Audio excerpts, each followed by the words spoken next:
Fala, investidores, tudo bem com vocês? Pessoal, no vídeo de hoje eu vou trazer um pouco de resumo de algumas notícias que a gente tem durante essa semana. A vitória do Donald Trump, a taxa Selic que veio a aumentar, um pouco da minha carteira de investimento, mostrando um pouco da minha estratégia, quais são os ativos que eu tenho em carteira. Falar um pouco das notícias que estão rondando aí no nosso Brasil, no cenário internacional também. Fazer um resumo para manter você bem informado, para que você venha tomar decisões de melhores alocações do seu capital e também, consequentemente, você está bem reiterado do que está acontecendo no cenário mundial e nacional. Nós estamos aguardando aí a reunião do corte, da contenção de gastos entre o Fernando Haddad, o presidente Lula e mais alguns ministros. Eles estão para enviar projeto para a gente saber como eles vão fazer essa estratégia e quanto eles pretendem diminuir nos gastos públicos. Tendo isso em vista, o nosso Ibovespa está sofrendo, apanhando, esperando ansiosamente pelo valor, pelas estratégias. E isso afeta diretamente o nosso bolso. É você e eu que investimos também no Ibovespa. Outro cenário é o cenário do dólar, que chegou a patamares de R$ 6,19, 18 centavos. Mas, como muitos já desmentiram essa informação, foi apenas um erro lá no Google. Eu tenho pena do estagiário que apertou uma tecla errada e acabou que descontrolou a cotação do dólar no Google.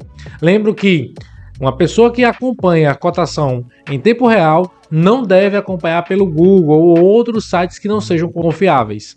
Eu vou deixar aqui na tela 3 sites que vocês podem estar procurando cotações em tempo real que são confiáveis. Esses 3 sites vale a pena você conferir. Então fica no vídeo que vai ter um resumo bem interessante e você vai ficar bem informado. Sem mais delongas, roda a vinheta. Já convido vocês aqui para a tela do meu computador, onde juntos eu vou mostrar para vocês a minha carteira de investimento. Estou utilizando o MyProfit, que é o gerenciador de carteira atual que eu uso. Vocês conseguem observar que a minha carteira hoje está bem diversificada, diminui bastante meu posicionamento em fundos imobiliários.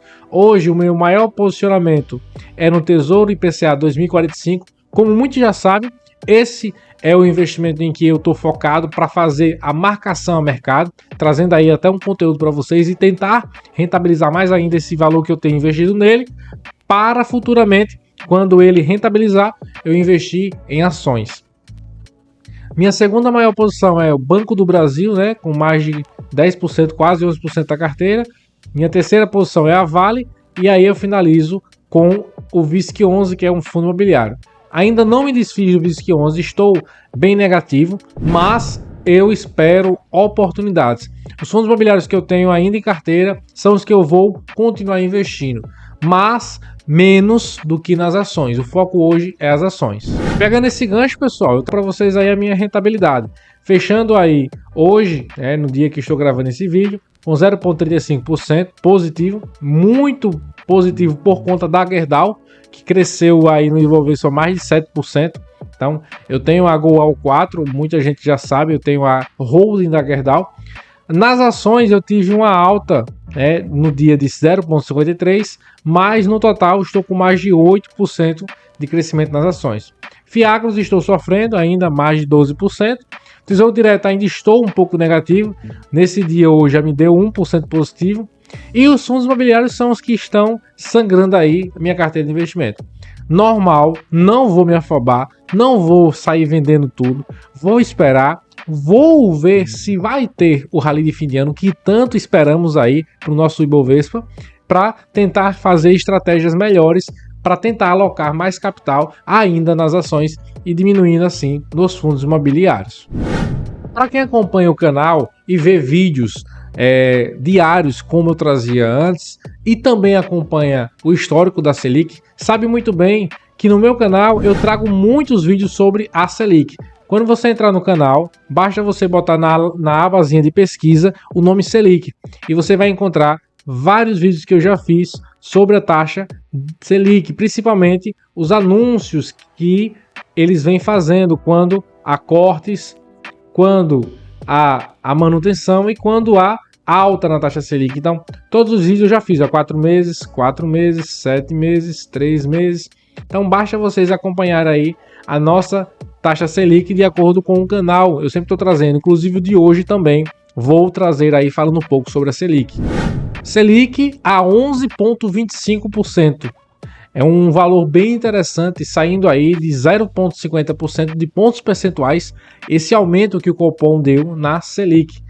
E eu trago para vocês 4 pontos para entender por que o Copom elevou o ritmo na alta dos juros para 0,50 pontos percentuais. O primeiro cenário é o cenário internacional. No comunicado, o Copom reforçou o ambiente externo, a performance que permanece desafiador, em função principalmente da conjuntura econômica incerta nos Estados Unidos. Mas, com a vitória de Donald Trump, possa ser que isso melhore ou piore, o que suscita maiores dúvidas sobre os ritmos de desaceleração e desinflação e, consequentemente, sobre a postura do Federal Reserve, que é o Fed. O comitê avalia que o cenário externo, também marcado por menor sincronia nos ciclos de política monetária entre os países, segue exigindo cautela por parte dos países emergentes, como o Brasil. O segundo tópico é a economia brasileira. Em relação ao cenário doméstico, os diretores ressaltam que o conjunto de indicadores de atividade econômica e do mercado de trabalho segue apresentando dinamismo. A inflação cheia e medidas subjacentes se situam acima da meta para a inflação nas divulgações mais recentes. Entre os riscos da alta para o cenário inflacionário e as expectativas são uma desancoragem das expectativas de inflação por período mais prolongado, uma maior resiliência na inflação de serviços do que a projetada em função do hiato entre o produto mais apertado e há uma conjunção de políticas econômicas externas e internas que tenham impacto inflacionário, por exemplo, por meio de uma taxa de câmbio persistentemente mais depreciada. Por fim, eles enxergam resiliência na atividade, pressões no mercado de trabalho e hiato do produto positivo. 0,50 pontos percentuais é o novo ritmo? O comitê diz que o ritmo de ajustes futuro na taxa Selic e magnitude total do ciclo seguem em aberto. E isso preocupa muito, pessoal. Pegando um pouco desse texto aí, preocupa porque eles não dão a segurança de que, olha, nós vamos manter essa taxa nesse valor, a gente aumentou, mas daqui para frente a gente pretende diminuir. E não se posicionaram com relação a manter ou diminuir. Se posicionaram um cenário incerto. Isso o mercado não gosta. Mercado é o nosso Bovespa, o cenário econômico internacional, os investidores em si é o mercado. Então o mercado não gosta de incertezas, de insegurança e bate muito forte quando sente isso. E o terceiro tópico é a decisão de elevar o ritmo de altas da Selic foi unânime. E é importante frisar isso. Todos do colegiado do Copom votaram como sim. Segundo o comunicado, os dirigentes do Banco Central entraram em um consenso e a decisão foi unânime. Tanto o presidente do Banco Central, Campos Neto, quanto o futuro presidente, que é o Gabriel Galípolo, optaram pela alta de 0,50 pontos percentuais dos juros. Ailton Santos, Carolina Barros, Diego Guilhem, Otávio Damaso, Paulo Pichetti, Renato Gomes e Rodrigo Teixeira acompanharam o voto. E isso já deixa um cenário bem interessante.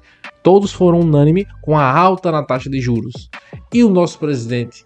E o presidente do Brasil? O que será que ele vai dizer? Então, todos aguardando aí um comunicado, alguma publicação da parte do presidente para saber o que ele achou, se ele concorda, se ele discorda. Vamos aguardar e acompanhe as maiores notícias. E com base nesse aumento na taxa de juros, pessoal, a gente vê aqui o gráfico que o Banco Central elevou para 11,25%. Então, nós em 2013 saímos aí de 7,25%. Tivemos uma alta no governo de Michel Temer, né, de 14,25%. Caímos aí, chegamos a bater os menores patamares, né, durante a crise sanitária de saúde, de 2% na nossa taxa Selic. Voltamos aos maiores patamares de 13,75%. E depois tivemos quedas até chegar em 10,5. Daqui para frente começamos a subir novamente. E o cenário fica um pouco bem complicado. Como vamos tentar resolver esse problema da taxa básica de juros? Quais são as políticas fiscais, econômicas que o governo vai trazer para, em prol do Banco Central, trabalhar em um consenso para reduzir a taxa básica de juros? Observamos que o Banco Central está unânime. Para onde um for, todos vai. Como vamos ver agora, nesse momento, o governo federal? Ficamos aguardando aí novas notícias para ver de que modo eles vão reagir com base nessa Selic e quais são os projetos de contenção de gastos, se isso vai trazer à tona aí um futuro rally de fim de ano, pois já estamos indo para final de novembro. Outra notícia, pessoal, foi a vitória do presidente Donald Trump. Kamala, que estava concorrendo com ele, que assumiu a presidência no lugar de Joe Biden, reconhece derrota para Trump e promete transição pacífica. E aí a gente vê aqui nesse gráfico a projeção dos resultados.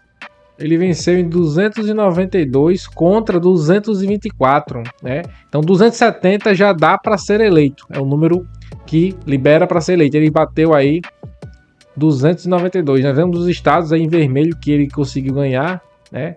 Bem interessante aí, Donald Trump, o novo presidente dos Estados Unidos. O que isso pode afetar na nossa economia, no nosso dia a dia, na nossa política, na nossa economia, a gente vai saber durante os dias que se seguem. Apenas por especulações nós vimos muitas coisas oscilando. O Bitcoin, o dólar, mas a partir do ano que vem é que vamos ter a certeza dos projetos, da política, de como ele vai transicionar isso daí para melhorias não só no Brasil, mas no próprio Estados Unidos e, consequentemente, no mundo inteiro. Falando um pouco sobre a contenção de gastos, eu trago essa notícia sobre Lula diz que pacote de contenção de gastos ainda não está concluído. Conheço a gana especulativa do mercado. Olha que interessante o que ele disse.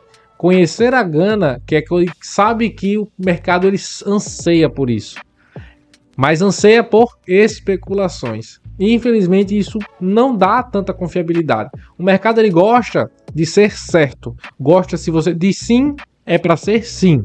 Gosta se você diz não, é para ser não.